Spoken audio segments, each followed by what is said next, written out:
leader in the semiconductor industry was neither coincidental nor sudden. It was a long-term strategy carefully planned and executed.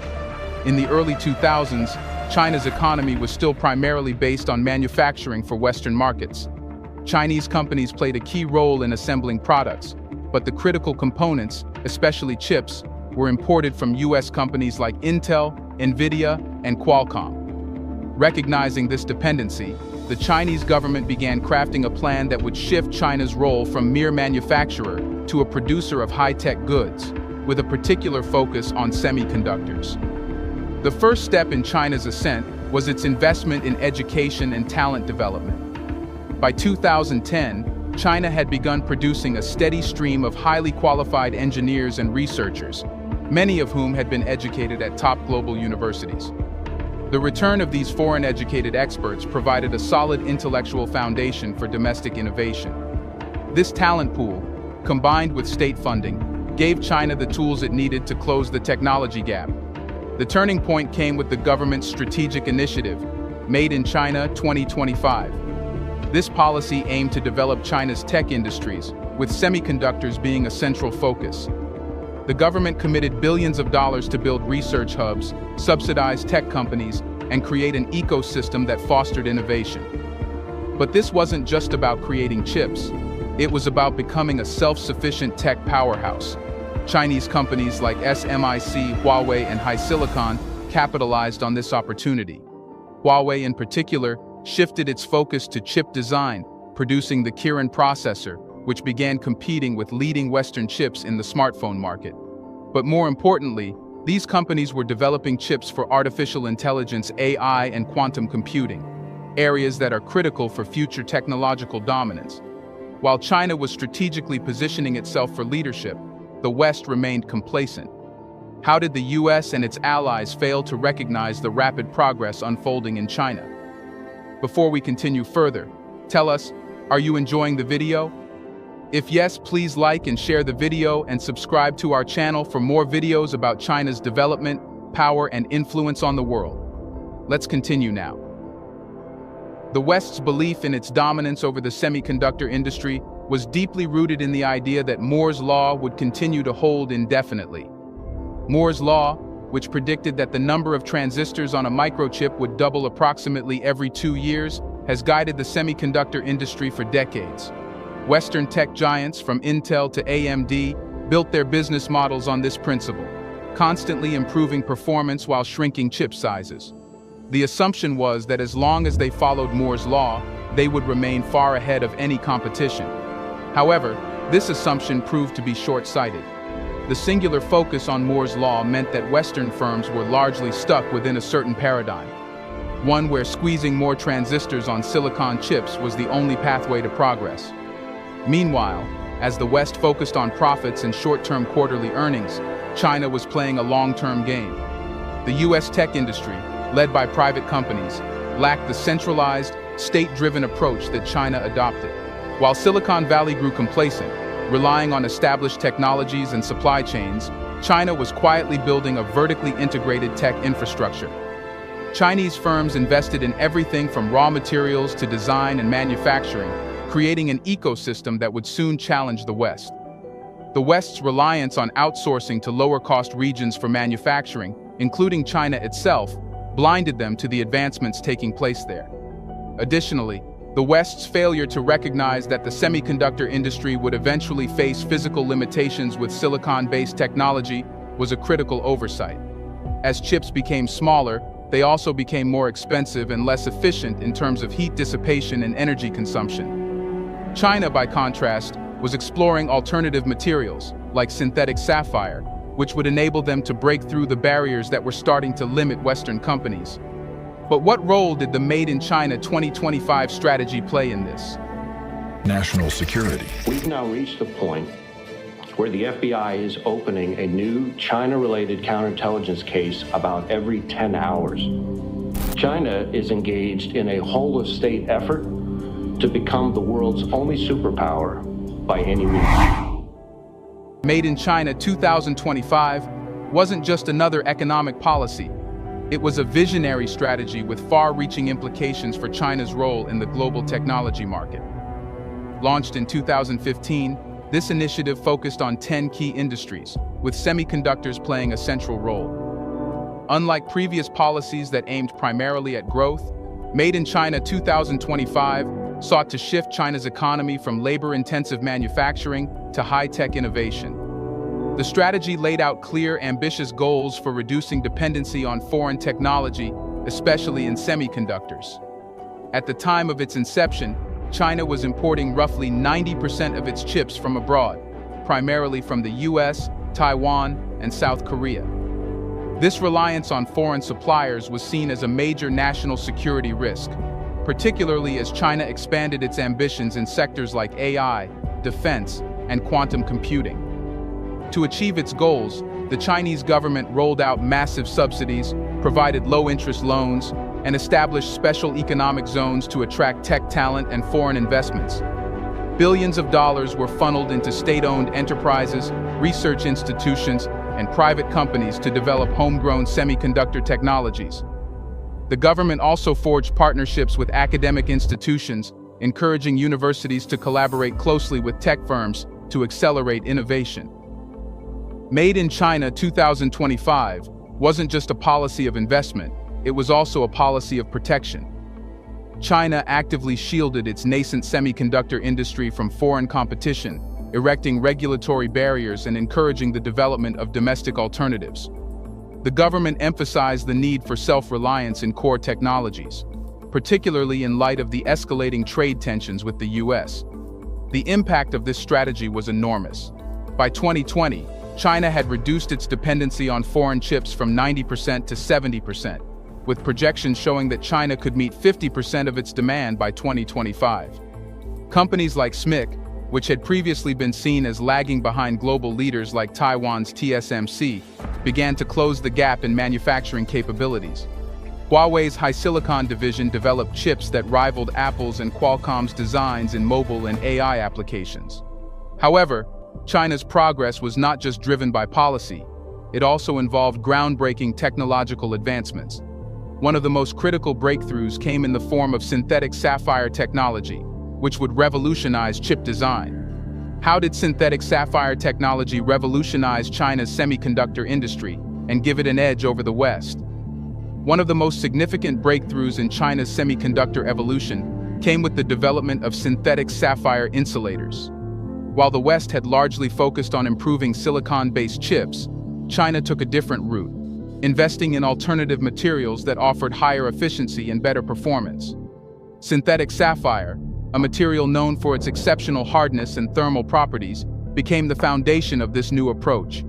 At its core, synthetic sapphire offered key advantages over traditional silicon-based insulators, particularly in terms of heat dissipation, energy efficiency, and overall performance.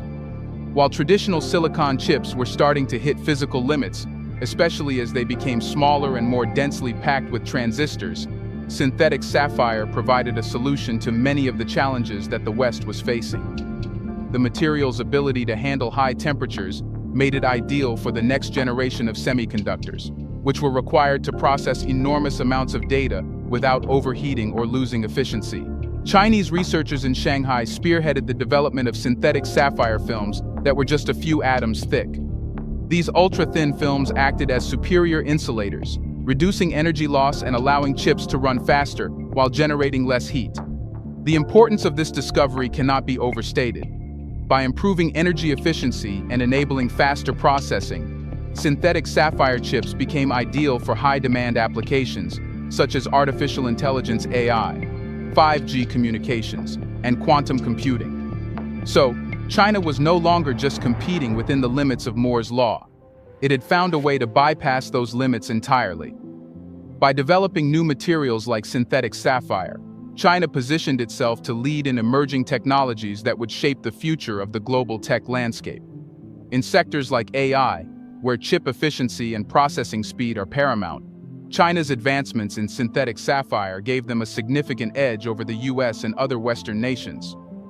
The benefits of synthetic sapphire were not limited to performance. It also provided China with an opportunity to reduce costs. By leveraging domestic production of synthetic sapphire, Chinese companies could avoid reliance on Western suppliers of critical chip components. This played perfectly into China's broader strategy of self-reliance, reducing its vulnerability to foreign sanctions and trade restrictions. With synthetic sapphire giving China an undeniable edge in semiconductor innovation, the West's response was swift, but ultimately ineffective. Sanctions aimed at curbing China's rise had the opposite effect, fueling even more innovation. And Wenink is saying that the Biden administration's efforts to stop China from developing its own domestic chip industry could end up backfiring, essentially, that they are going to work even harder to develop the kind of equipment that they need to make chips over the long term, and that is going to be a negative for the companies like ASML. But how did these sanctions backfire? The West's reaction to China's advancements in semiconductor technology was one of alarm, particularly as China began to close the gap in chip design and manufacturing. In response, the U.S. imposed a series of sanctions and trade restrictions on key Chinese tech firms, aiming to slow down China's progress. These measures included blacklisting companies like Huawei and SMIC, barring them from accessing critical U.S. technologies, and restricting their ability to purchase high-end chips from American firms such as Intel and Qualcomm. The U.S. hoped that by cutting off China's access to the most advanced chip-making equipment and technology, it could stall China's rise in the semiconductor industry. However, the sanctions had an unintended consequence.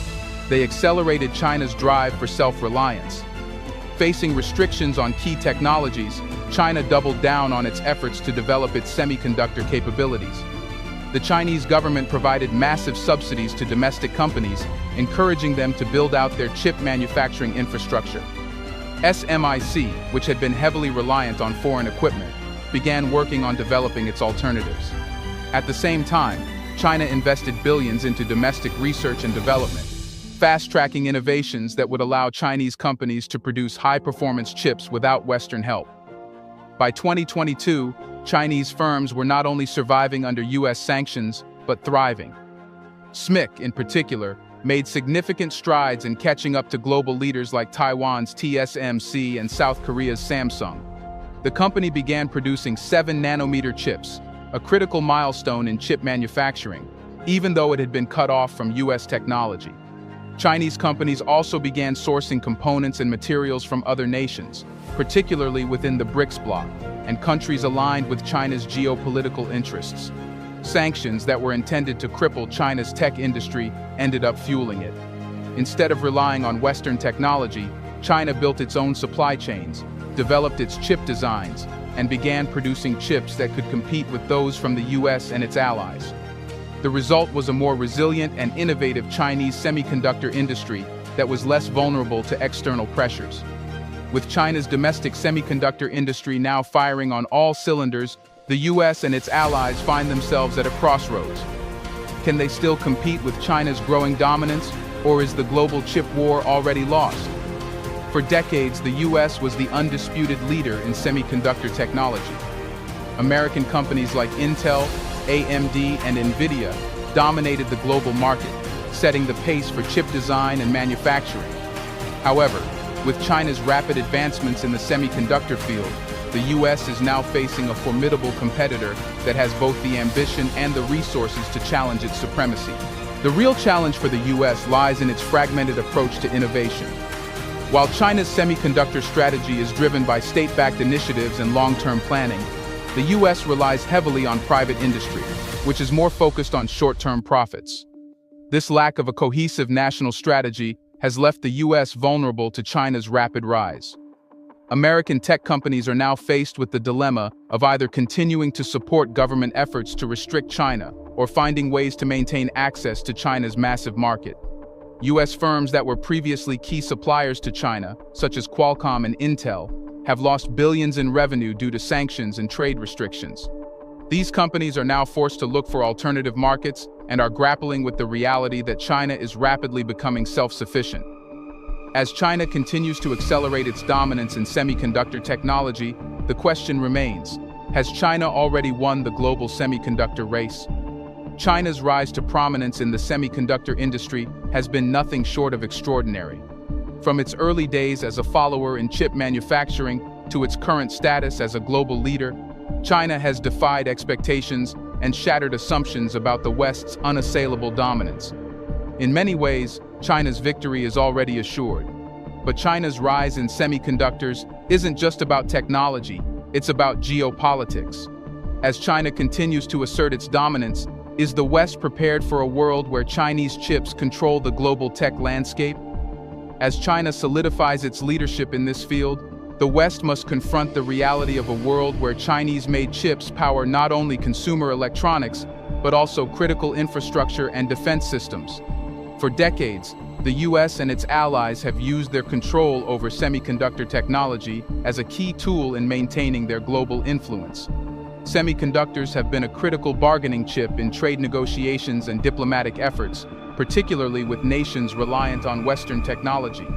However, as China becomes more self-sufficient and technologically advanced, the West's leverage in the global tech landscape is rapidly diminishing. The possibility of a future where Chinese semiconductors dominate not just consumer products, but also military and governmental systems is becoming increasingly likely. In this scenario, the West is faced with a number of challenges. First, there is the issue of dependency.